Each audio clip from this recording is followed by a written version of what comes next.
Good morning, students. Let us start our classes. Myself, Padmaja Reddy. I will be taking your online classes for business studies. And today we will continue our chapter that is Principles of Management. And we will learning about the Taylor's Principle of Management. In that, we will learning the last second fatigue study technique. Fatigue study, as I said, tiredness. You can see the picture of the person by working and working. He got tired and he is taking rest. Fatigue means tiredness from physical or mental work. Fatigue study refers to determining the amount and frequency of rest intervals. You have to underline this amount and frequency of rest intervals required in completing a task.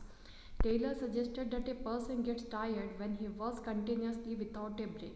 So he must be provided a brief rest interval in between so as to enable him to regain lost stamina. This will result in increased productivity. The amount and frequency of rest interval should be decided through fatigue study and not randomly. The study is conducted by observing workers while performing job. So has to note down the time and when their efficiency levels start decreasing. In case of heavy manual labor, small pauses must be frequently given to the worker so that he can recharge his energy level for optimum contribution. Fatigue study helps to avoid accident, rejection and industrial sickness.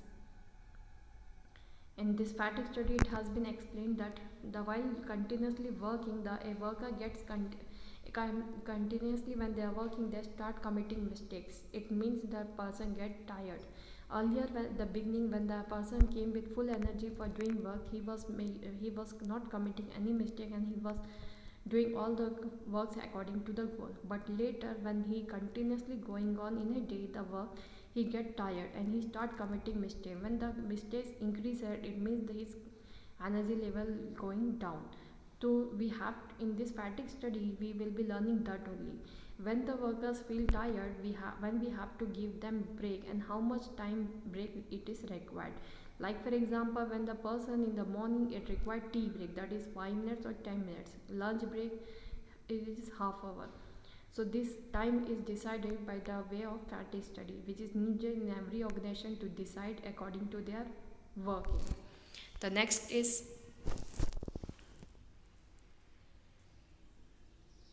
differential piece wage rate system.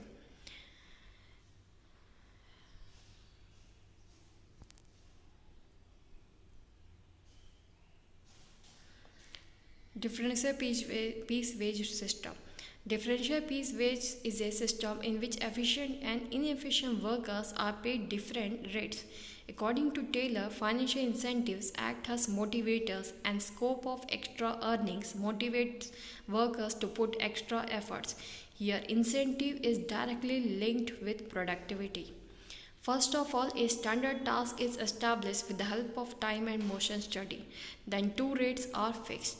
Higher wage rate for workers who produce equal to or more than the standard output. Low wage rate for workers who do not reach the standard. The basic purpose of fixing two rates is to differentiate efficient and inefficient workers and to suitably reward the efficient workers. Example, suppose standard task is fixed at 10 units and rates fixed are rupees 50 per unit for workers who produce 10 units or more, and rupees 40 per unit for workers who produce less than 10 units.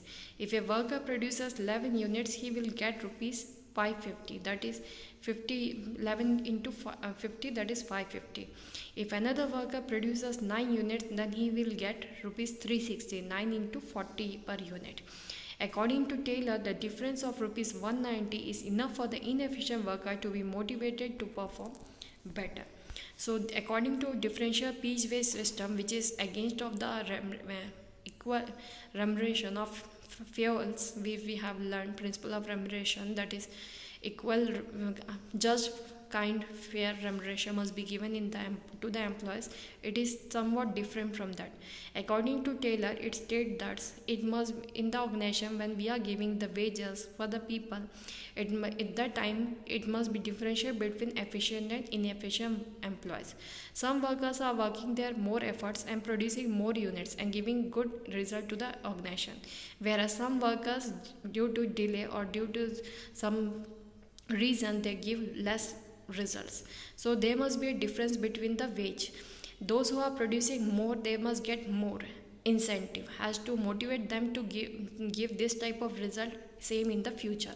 Whereas inefficient employees, those who are producing less than the given target, they must get some less salary, so that in future they will not commit this mistake and they will get motivated to be efficient in the organization. Simply this is the technique of differential piece wage system of Taylor, and it has been introduced in many technical areas where the overtime salary is given to the persons, where the inefficient workers are getting deducted salary.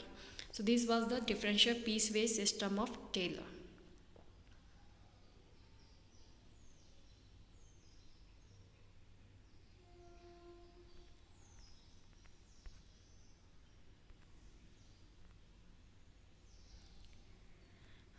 So with this techniques of Taylor, we are getting complete of this particular study, that is the chapter number 2, principle of management.